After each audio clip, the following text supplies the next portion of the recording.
Кога во 1887 година почнала изградбата на Ејфеловата кула во Париз, биле ангажирани 300 работници кои што составиле повеќе од 18.000 парчиња чисто железо, користејќи 2,5 милиони навратки. Со своите 300 метри височина плюс 24 метри антена, Ејфеловата кула во Париз во 1889 година, кога била и отворена, била највисоката градба во светот. Ризикот за потенцијални несреќи бил голем, бидејќи за разлика од останатите облакодери, кулата е отворена и без пратови, со исклучок на 2 платформи. Сепак, заради добрите сигурносни мерки, за 2 години работа, загинал само еден работник и тоа за време на инсталацијата на лифтовите.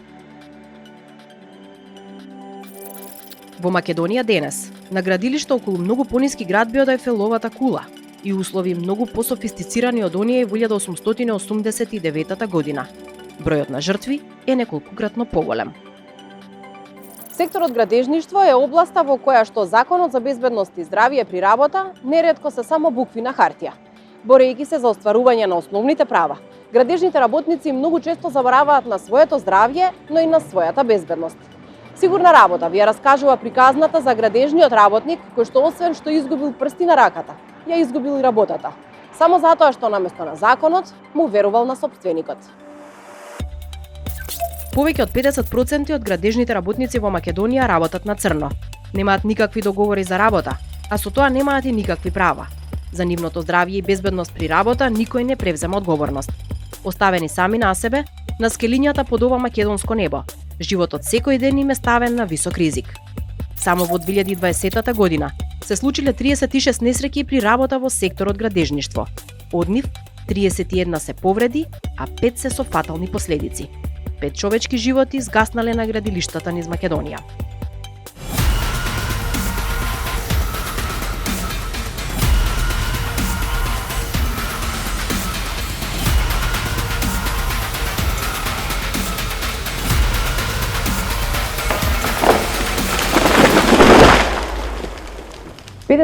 Годишен работник од сектор градежништво, на пријавена работа со договор за вработување на определено време, на работно место со висок степен на ризик, ѕидаротесар. При изведба на мост, извршувајќи работни задачи, се здобива со тешка телесна повреда. Ги губи средните 3 прста. Паѓа во безсознание и прв кој што го здогледува е неговиот директно претпоставен.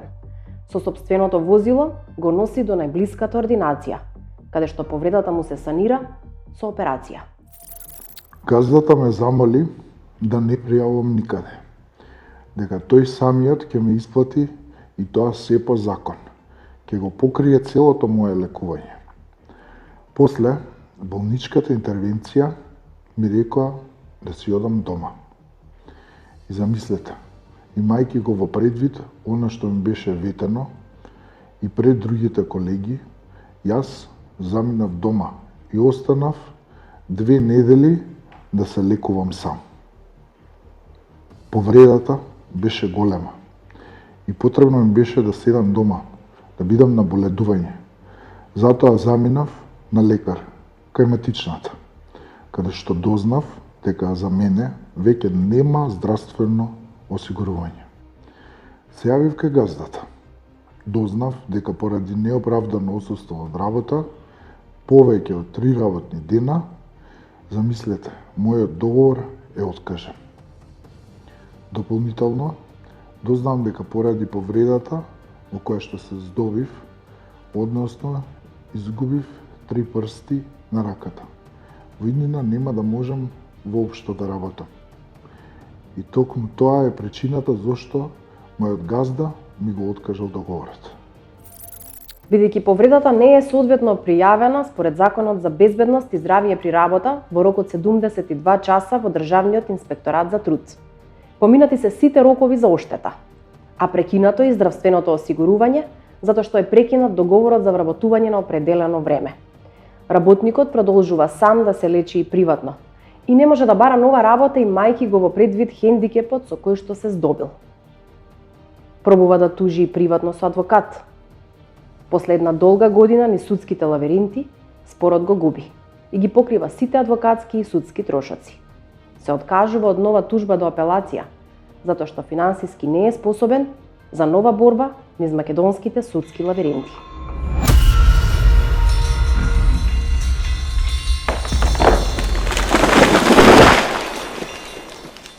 Со Законот за безбедност и здравје при работа се утврдуваат мерките за безбедност и здравје при работа, обврските на работодавачот и правата и обврските на вработените од областа на безбедност и здравје при работа, како и превентивните мерки против професионалните ризици, отстранувањето на ризичните фактори за несреќа, информирањето, консултирањето и обуката на работниците и нивните представници и нивно учество во планирањето и превземањето на мерки за безбедност и здравје при работа. Колку работодавачи ги исполнуваат своите обврски, а колку од нив кои игнорираат неговото постоење. Потребна ли е практична измена на истиот за намалување на црната статистика од македонските градилишта? Одговори бараме во Синдикатот на градежните работници. Првиот одговор од моја страна ќе биде не се почитува. Односно, сето она што е напишано на хартија, повеќе пати се навраќаме како први луѓе на синдикатот и помеѓу базата доле со останати представници на вработените за безбедност и здравје при работа, дека треба да претрапи овој закон измени.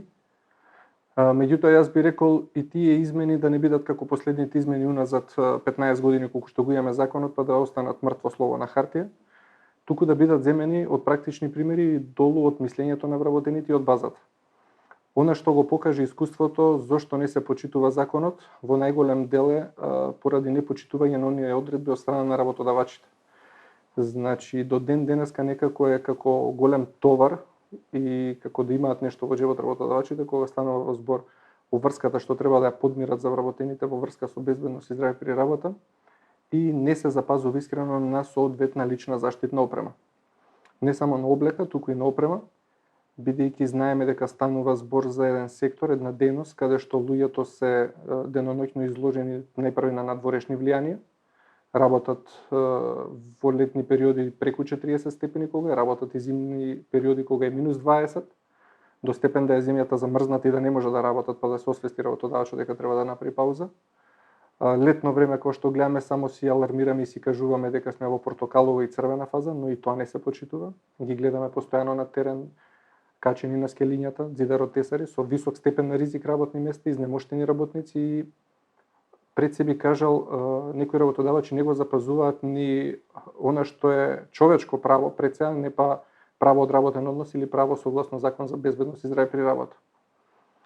Се додека имаме и толерираме такви работодавачи, а тоа е, да бидам искрен, толерирано од страна на државата, бидејќи по пријави на Државниот инспекторат за труд ретко кога се искача или моментот е дека се со слаб капацитет и не може да постигнат секаде. Нормално и не е само градежништво во држава за да постапат по сите наши преставки, меѓутоа генералната слика која ќе видиме на терен покажува дека градежниот работник не е доволно заштитен ни во 21 век. Условите во кои што работат градежниците се тешки, но судските спорови уште потешки. Или немаат никаква завршница, или наместо жртви, работниците на крајот од разврската излегуваат како виновници. Условите за работа на вистина се тешки и во останатите земји и од Западна Европа и од каде да земеме практики и пракси, меѓутоа она што го гледаме ние дека многу голем дел од работодавачите, во некои дел и работниците не го почитуваат, се приморани да работат во небезбедни услови за работа, без соодветна лична заштитна облека и опрема, и тоа доведува се повеќе да имаме повреди кои во голем дел процентуално земено од повредите завршуваат и фатално. За нас, односно и за мене како прв човек на синдикатот, нема ништо поважно од човечкиот живот, бидејќи единствено тој нема цена и кој е моментот на такви несовесни работодавачи да го соопштат таквото нешто, меѓутоа од друга страна ќе видиме дека тој тренд може и би продолжил така, бидејќи некако не се покажа системот на праведна држава дека функционира во смисла да искочи правдината и да научиме од тие грешки, не само кај фаталните случаи, туку и кај повредите. Да се види проценката на ризик, да се искочи конкретно, да се заангажира некоја екипа, зашто се случило тоа и така натаму, туку гледаме привидно да го изиграме системот колку можеме и да не одговараме за последиците на луѓето. Градежништвото е многу комплексен сектор. Во него работниците извршуваат многу тешки работни задачи во различни временски услови, на најразлични локации и на различна височина. Од суштинско значење е работодавачите да го имплементираат законот за безбедност и здравје при работа. Но дали на терен е така? Овој голем дел и голем процент на работодавачи што не почитуваат ништо од закон, нажалост е човек фирма би ги кажал, искочени во последните години, од кога имаме таква една урбана мафија во градежништво, особено во високоградбата во Скопје, пред очи ни се случуваат такви работи и ги гледаме и едноставно не сме моќни нажалост да делуваме. Секој се повлекува од државните институции од одговорност и кога ќе видиме на крајот на денот тој што требал да однесе дома парче леб за фамилијата, тој е таа жртва при повреди или други несакани действија што им се случуваат на работните места. Тоа е така затоа што никој не сноси одговорност. Верувајте дека наназад години ние не сме виделе во судски процеси кои што заглавуваат во судски лавиринти и не може да се решат никако, а не па во полза на работникот, кој што е најмалку виновен на крајот на денот за тоа што се случило. Туку секако повторно тие работи се на негов товар и на негов грб, а секогаш се исправни пред законот работодавачите, инвеститорите и така натаму. Никогаш на клупа во јавно обвинителство не седнал некој од тие работодавачи, да ги кажам несовесни или што се случиле такви потешки несреќи и повреди. Туку секогаш тоа се преточува на грбот на работникот, па на наболедување, па на сета мака што има и му се намалува платата, зима 70% наместо 100%, или му користат денови дури од годишен одмор, што е многу спротивно на закон. Ако ги предвидиме прекршочните одредби и она што следи по закон, многу голем товар треба да падне на грбот на работодавачот, меѓутоа, нажалост, во нашава држава тоа не е секогаш така, со чест на некои исклучоци, меѓутоа, тие исклучоци ќе се случат во компанија која што буквално почитува се. Сега, буквално кој ќе кажам, почитува многу голем дел од законот и она што го гледаме во пракса, во смисла дека ги обезбедил условите како што треба на работникот. Факт е дека има грешки и од страна на работниците, мислам тоа е жива материја што е исцрпена на терен, што работи многу сати и прекувремено, не се случува се за првите 8 часа додека се на работа. Меѓутоа тие се многу помал дел од такви совесни работодавачи, би кажал, и што почитуваат социјален диалог, претежно компании кои работат големи инфраструктурни објекти и кои што нивните вработени се веќе организирани во синдикат и имаат заштита во синдикатот, па затоа можеби и функционираат работите како што треба. Останатиот многу поголем процент што го гледаме во живо во држава се несиндикално организирани работници и воопшто никако организирани, а голем дел од нив, имајќи го во предвид процентот на работа на црно, дека во градежништво е над 50%, ќе сватиме дека голем дел од тие работници работат уште за надница, никаде ни пријавени, ни осигурани, со облека од дома, со отворени градилишта, каде што може и животно да влезе да ги удави, поготово на терен како што е некој пат во планина, или високоградба каде што никакви заштитни огради немаат, ниту скелиња обезбедени, ниту проверени. Зашто државата упорно крева раменици, не верувам дека смета дека така треба, меѓутоа нема капацитет да го реши проблемот што е распространет особено на територија на град Скопје. За во внатрешноста не можеме многу да збориме, може само да ги пофалиме одредени компании од што се мултинационални, меѓутоа се од индустрија на градежни материјали, таму некако процесот дали дека индустријски како во фабрика тече онака како што е пропишано. Меѓутоа, ова голото, би го кажал, народски градежништво што го гледаме со мајстори на скелиња, особено делот за високоградба е на вистина на прагот на ептен ризични, мислам, тие и секако се високоризични работни места, меѓутоа доколку се обезбеди се, ќе се свати дека тој ризик е умерен и било што. Меѓутоа, ова е еден таков хаос што не знам дали воопшто ќе се најде систем и механизам да се реши тоа некако најбрзо како што може, па и каков закон да имаме на хартија. Единствена статистика за состојбата на македонските скелиња нема, но искуството вели дека летниот период несреќите се многу почести. Високи температури, многу работни часови, ризици од топлотни удари. Се ова фактори кои што придонесуваат за лошата состојба во која што се наоѓаат градежниците. Тие повреди никаде не се ни регистрираат во државата, како прво. Како второ, ние немаме ни единствена евиденција, односно статистика, генерално на повреди при работа. Секоја организација се искача со различни бројки, меѓутоа дефинитивно во летниот период и деновите кога дозволува времето да имаме градежна експанзија, тогаш се случуваат најголемиот број повреди. Многу малку луѓе се обраќаат во синдикатот по однос на повреда при работа, бидејќи тоа едноставно го завршуваат во кругот со работодавачот и со државниот инспекторат за труд, кога ќе увидат дека некое право од законот не им е остварено, односно не е исплатено нешто како што треба, па може да дојдат во синдикатот и да направиме нов приговор или да пишеме тужба и така натаму. Меѓутоа тоа се би кажал на сета несреќа, среќни случаеви каде што биле со полесни повреди може да го тераат процесот понатаму. Меѓутоа со тешки телесни повреди и не дај Боже фатални последици, Ќе кажам пак, нажалост не доаѓа да се обраќаат, а немаме конкретни информации освен така од кулуарите што ќе слушнеме нешто или од дејноста во која работиме, како завршиле тие процеси и тие луѓе, меѓутоа нажалост никогаш не завршува на добробит на работникот или не Боже во фаталните случаеви на добробит на фамилијата. За фамилијата еден човечки живот нема цена, меѓутоа се завршува и на начин да искочи буквално потрошен материјал човекот, па никакво обештедување не добие ни фамилијата. Пешевски вели дека превземаат се што е во нивна моќ да ги подобрат условите за работа, но ништо не зависи од нив. Во овој социјален диалог тие не се директни учесници. На едната страна се работниците, на другата работодавачите. И се додека профитот е поважен од животот, диалогот ќе се претвара во монолог.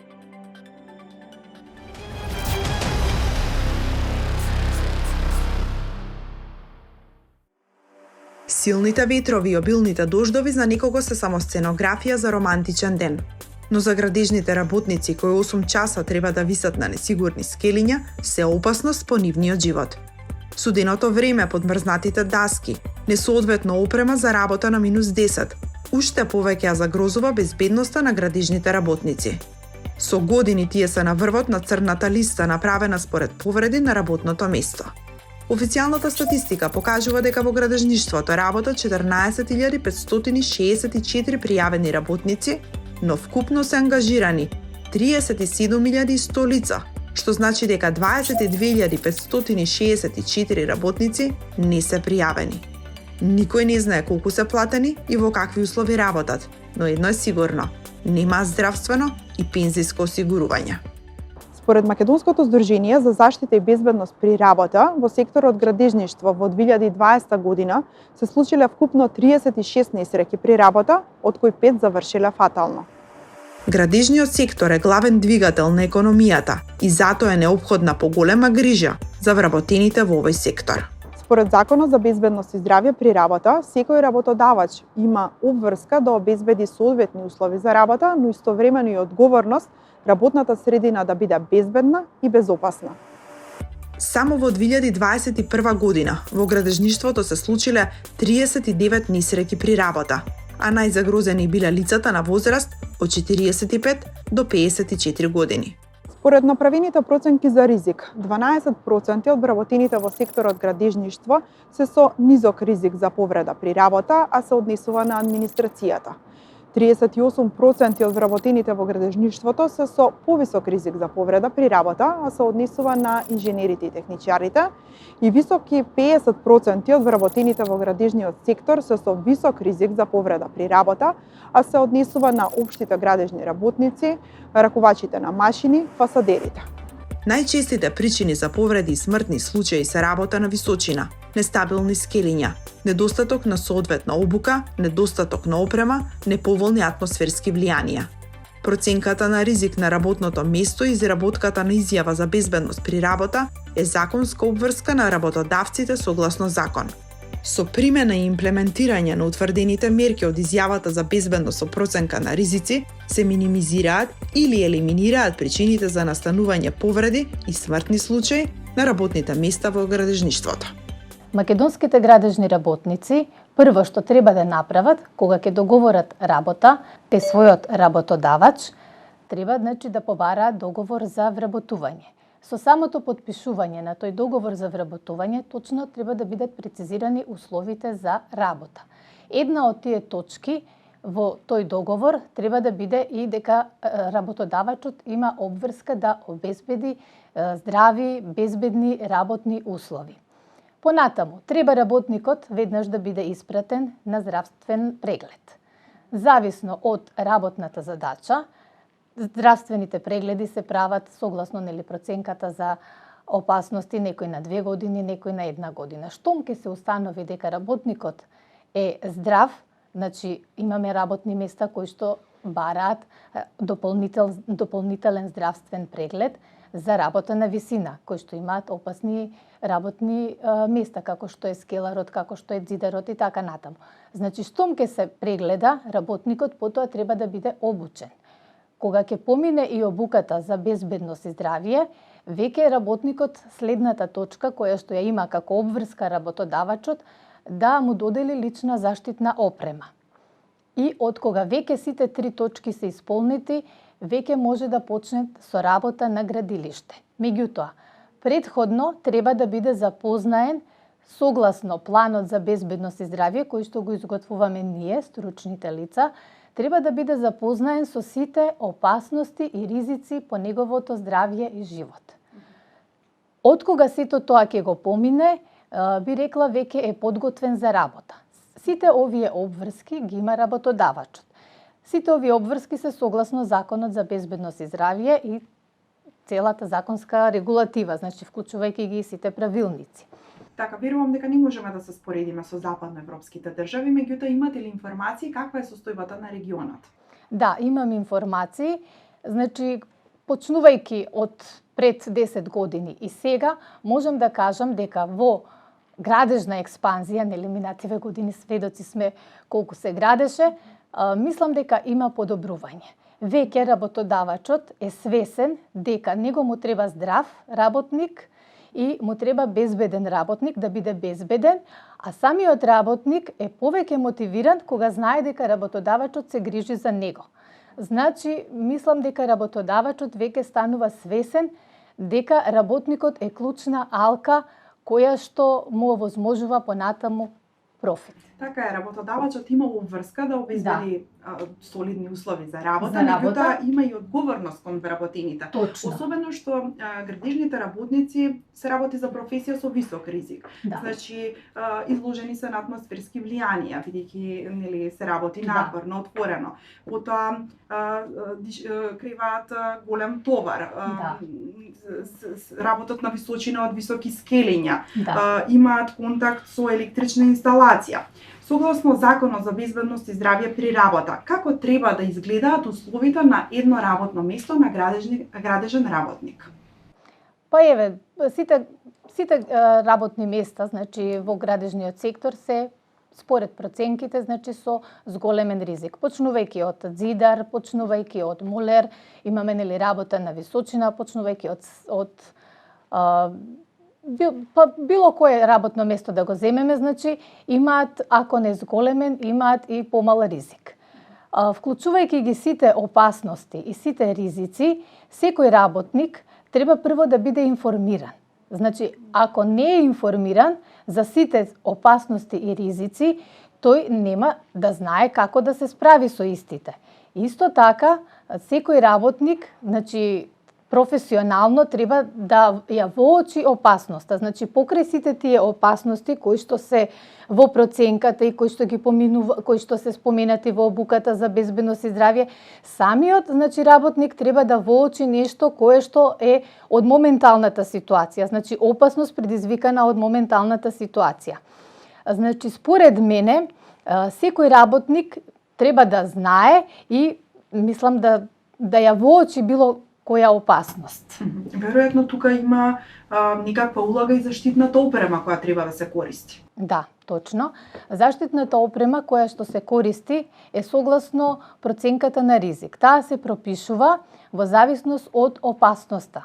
Секој работник има различна лична заштитна опрема. Значи, ако работи на височина, тој мора да има заштитен шлем, сигнален елек, појас за работа на височина, со кој што ќе се обезбеди и секако заштитни очила, ракавици. Ако се работи за скелар, треба да има посебни ракавици, кои што му овозможуваат при монтирање на скелето, металните површини да ги склопува. Значи, во зависност од проценката е пропишана личната заштитна опрема. Според вас, од каде треба да се започне за да се унапредат условите на еден градежен работник? Па јас мислам дека моето искуство покажува дека треба да се работи на подигање на свеста. Лично мислам дека безбедноста поаѓа од секој поединец. И покрај сите, значи, овие обврски кои што ги има работодавачот, и покрај се што е спроведено, значи во колку компанијата вложува во колективната безбедност, колективната заштита, превенција, ако самиот работник не е свесен или не ја воочи опасноста, тогаш не може никој да го заштити. Значи, индивидуалната безбедност или перцепцијата за безбедна работна средина треба да биде кај секој поединец. Она што велам јас, да се запали сијаличката, стој, не допира или стој, не продолжувај понатаму. Јас кога ставам знаци, например, на градилиште, внимавај. Значи, тоа е визуелно. Тој лесно може да го тргне знакот или да ја скокне оградата и да помине. Но сепак, велам, професионално секој треба да знае како да се заштити, бидејќи поминува лекарски, поминува обуки и можеби сето тоа не е доволно, но секако работодавачот повторно треба да вложува, исто така би додала, во постојана континуирана обука. Исто така многу е битно работодавачот да внесува нова опрема за работа. Зошто е тоа така? Да ги следи светските трендови. Значи, ако на тој начин е побезбедна и за побрзо време се извршува некој процес и нормално, значи средината и околината не е загрозена, значи и другите работници, значи автоматски овозможува и подобар степен на колективна заштита, тогаш работодавачот секако треба да вложи и во нова опрема која што е пософистицирана, по-здрава, по-безбедна. Ви имате сертификат кој ви овозможува да работите и надвор од границите на нашата држава. Да. На какви проекти сте работеле досега? Па да, работев на проекти во Србија и во Црна Гора. Имаме многу успешни проекти за себе. Би ги спомнала театарот, филхармонија, Пет центар, деловна зграда Елем. Од Србија работев на проектот Рајчева шопинг центар, изградба на хала во Крагујевац, на Джонсон Контролс. Потоа во Црна Гора работев на проектот Порто Монтенегро. Тоа е луксузен ресорт во Тиват. Градежната експанзија во соседна Србија во последните неколку години на терен им донесе и легални индиски работници. Ги има во огромен број и освен што не уживаат никакви права, немаат договори за работа, а за безбедноста и здравието при работа никој не размислува. Минатата година, неколку полициски акции покажаа дека слични такви градежни работници без документи и дозволи за работа циркулираат и на македонските градилишта. Судбината и на едните и на другите иста. Парчето леп, многу поважно од парчето хартија со регулирани обврски за работа, но и за безбедност и здравје при истата. Во моментот кога работодавачите на своите вработени ќе почнат да гледаат како на најважниот капитал, во чие здравје и безбедност мора да се вложува. Скелињата низ Македонија ќе бидат и здрави и безбедни за работа. И тогаш нашите градежни работници, наместо објекти во Германија, ќе подигаат објекти овде во Македонија. Конфедерацијата на независни синдикати пред крајот на минатата година ја промовираше иницијативата за ратификација на Конвенцијата за безбедност и здравје при работа во градежништвото. Нивното промотивно видео е со среќен крај. И само со таков крај на секој работен ден низ македонските градилишта ќе престанеме да броиме жртви.